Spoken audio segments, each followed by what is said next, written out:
So all those things really come into play, but in civility, and the concept is it doesn't really matter. We all need to be aware of how we treat each other and do it well. Fair? Okay. A continuous acknowledgement of one's responsibility to ease the experience of others. So when you're working with somebody, right, and you've got a client and they come in, you can tell when someone's uncomfortable, can't you? You know, I can tell from someone if they're uncomfortable or if they're trying to express a thought and they're getting flustered because nobody's listening or they can't be heard. And there's things that you can say, right? You can say, is that really what, like if you hear two people talking and you can see that someone is not being heard, you can interject in a very friendly way. I don't really think that's what that person is saying. I think you want to just, like, you may want to say something else. Like, you can interject. So if someone's having a hard time getting their ideas across, you can do it in a very friendly manner, right? You can really, if someone's uncomfortable, if you can tell that someone doesn't really like to be around somebody or something's going on, you can create a safe space for them, right? It's interesting the number of times that you go into a new group and people just don't come up and say hi to you, right? Do you know what I mean? Like, even wave or say hello or acknowledge you if they don't know you. You can think of going to a party or something like that, or a baseball game or something like that, and you can just imagine that happening. And sort of that easing the experience of others is really just kind of making it more comfortable for those people. So when you have a new staff member, you have a new member of your team, even a new supplier that's starting to work with you, how can you ease their experience? Maybe they don't know how things work, right? So by sharing information and ideas, we can really create a space that's much easier for people. So I've been told that one of the examples I use, but I don't think it's relevant, is kind of in your workspace, is the idea of if someone comes and work and somebody smokes. Do you have any smokers in the room? I don't think so. Free company. Oh, you're not allowed to AC. Yeah, that's right. That's what I heard. So my example's not very good. So my favorite example is, you know, you tell someone where that is, right? I don't smoke myself, but so we'll go there. A consistent effort to adopt and exhibit civil behavior as a non-negotiable point of character. So what do you think that means? How is the concept of awareness of your actions just non-negotiable?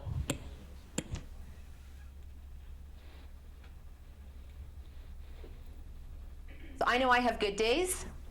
I have bad days, right? We all have them. Things happen. Things go astray.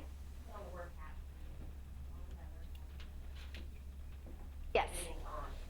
That's right. When everything is on, and it's actually a really interesting way of looking at it, right? When you come into work, when you start your day, from the moment you respond to your first text or email, when you start that, the first message, that is the image that you're sharing, right? It's that honest effort to include everybody and look at the way that we respond to people, right?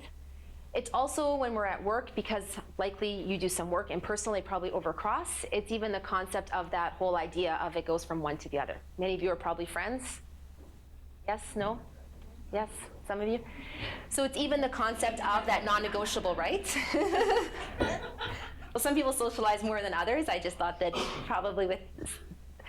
Yes, okay. So it's really just that non-negotiable, right? So the other day, I'm driving on Friday. I had a big volunteer thing that I was organizing. We're on our way, and I get a flat tire. It's like early in the morning, and it was like, would have just been all my effort to really get really upset. It's like, okay, we got a flat tire. I need to be calm. You know what I mean? I didn't send a message to anybody just saying this is the worst day. Other people exuded that towards me when they found out. I'm like, no, it's okay. We just got to change the tire. It's just a simple process, right? But it's really the thoughts that I had in my head.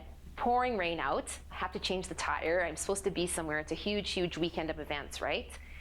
And I could have let that flat tire just kind of go through my weekend and say that would have been the precedence for all of it. Just as like when you come in and you get a phone call in the morning, or you have a relationship with somebody and maybe the conversation first thing isn't ideal, you got to just kind of let that go. You know, that conversation about the thoughts in your head, you got to kind of just say, it's done, it happened.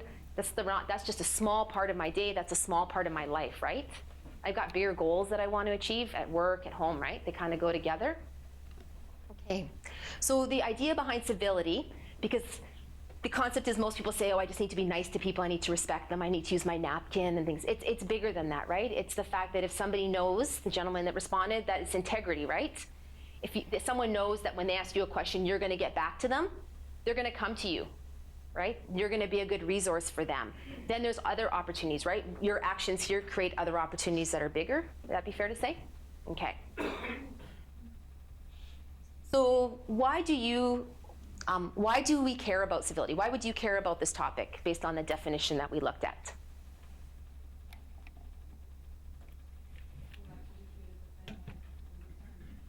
You want to be treated the same way, right? No, you don't want any judgment. You want people to accept you as you are and want to work with you and find a way to do it, right? For sure. What else about it?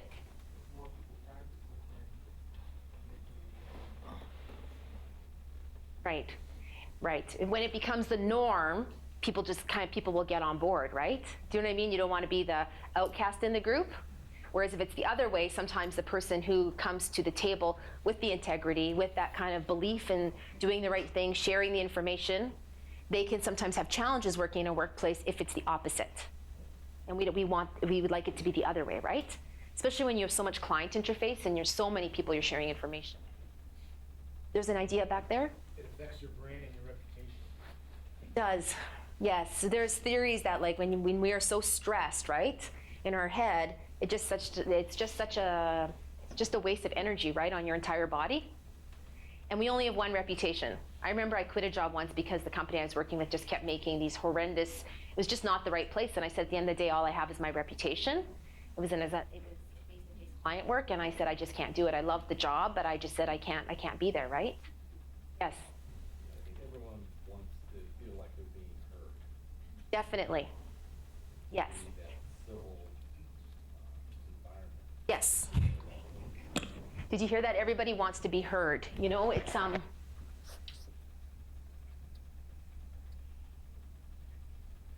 So I just want to go back. Just know it's okay.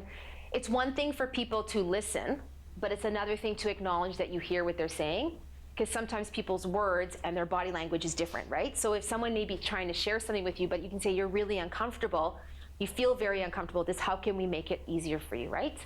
Because each one of you have to do difficult things and have difficult conversations. And if we never acknowledge that sometimes we know what we need to do, but we need to become comfortable with it. So as a leader, your leaders want to work with you to make what you need to do and you comfortable so that you can actually do it. When we give bad information, if you're not comfortable doing that, or it's the first time you've done something, or it's something good that you're doing, it's important that your leader knows that you want to do it, but maybe you need a little bit of help to get there as well. Is that fair? We all have a lot of internal, and external stressors as well. And I think that knowing that we rely on safe, civil workplace to spend the majority of our time, I think it would be really beneficial for all of us. Right, and that is you spend a lot of time, right, at work, getting to work, thinking about work, making lunch for work, dressing for work, like all the parts of our life that actually come to where we go every day. It makes a big impact. So for those who work in a place where, people watch their words, you're treated fair, it actually has a huge impact on your home life as well, right? Because it is difficult to leave a workplace that's extremely stressful and just to walk into your house and open the door and everything's great. Like when you have a stressful day, you don't want to bring it home.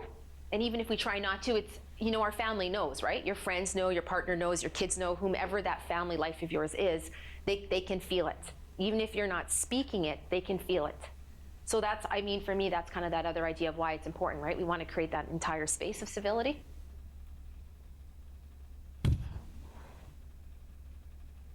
So to me, this kind of brings it together, right? The integrity part, the ethics of it, right? The civility and the ethics. We talked about civility and health, right? You address that. If you're stressed, if you're working in a place where people are not kind, you yourself are not kind to others, you yourself are not creating other opportunities for people, you're leaving people out, you're judgmental, it's going to have a huge impact on your health, right? Because the person who is doing that to others plus the person receiving it, right? It has a huge impact on who they are. And then once again, the quality of life. So most of you probably enjoy, from the survey, it says you enjoy the work you're doing. That's when we're going to look at a few slides. It says you enjoy, you're happy at work. But my theory always in life is, it's great that we enjoy our work, but I always say, like, when we start looking at civility, if you are a civil person and you are someone who lives off of, your character is important and people see that, there's usually other opportunities at work for you to grow as well, right? And if it's in the sales environment, it can be bigger clients, bigger vendors. It can be the same type of work, but it can be different types of things within the showroom. Would that be fair to say? Yeah? In the office, it can be taking on new responsibilities, and even in the warehouse. Is that fair to say? Okay. So the quality of life is that work-life balance, the opportunities at work that then the opportunities at home that it provides you as well, right? Go hand in hand. So I just want to get a few ideas of what's socially acceptable behavior. So no smoking is the rule at work, right? So it would be an unacceptable behavior, right? What's something that's acceptable?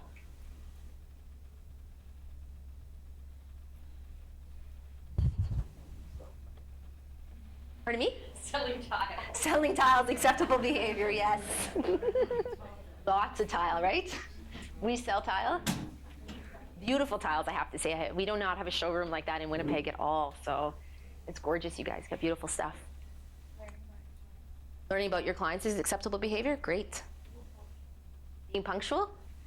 Teamwork. Teamwork. Are we always punctual though at work? Yes? Being punctual is important. We're going to get there and talking about that. Teamwork, yes. One of the things about salespeople I find is that most salespeople are independent, right? You need to be able to work independently with a client. But the ability to work with the different departments is something that really sets you apart from other people, right? The ability to connect and communicate with the different departments, to gather information, that's really what differentiates, I feel, long-term salespeople with a company and building those relationships. It's not just the relationships outward with the clients that do give you money. It's the ability to work and understand how what you're doing impacts the people and I don't mean the back like that, but the storefront's the front, the back's the back. Do you know what I mean? That's that component of it. So for me, that's a huge part of that environment, and so much of your business is driven by what happens at the front end, right? Yeah, fair to say? Okay. What's some other socially acceptable behaviors at ACI? Wearing blue shirts? Wine Wednesday. What's that? Wine Wednesday. Wine Wednesdays. Oh, and what does that mean? Is that new to everybody?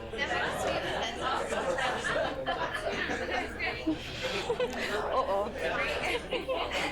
What other things? So we have Wine Wednesdays. On Fridays, you have Casual Fridays.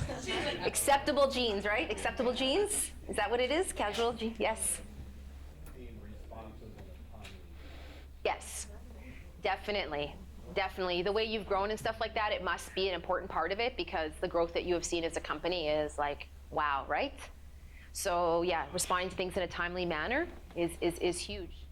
But if everyone doesn't believe that, and I have to tell you, if you work in a group, an environment, a space where that's returning calls, when somebody walks in smiling, if someone walks in shaking hands, when someone walks in, you stop what you're doing and you talk to them. If you're that way, and the other team members around you aren't, like it causes conflict. Like I know for myself and working in workspaces, if you really don't have a true, you can say you're customer focused, but there's truly behaviors that you will see that are customer focused versus those that aren't. And if you don't, I'm sorry, but this is what it causes, right? Conflict. Because you are afraid that you don't really want that person to call your customer, even though you're busy. But if someone else has the same values as you, as integrity as you, you're like, do you mind calling them back? Because you know they're going to give you the whole picture back, right? The good and bad of the conversation. They're not just going to pick out what you want. And I have honestly worked in customer service and stuff like that for eons, and I only know how to work with customers, and I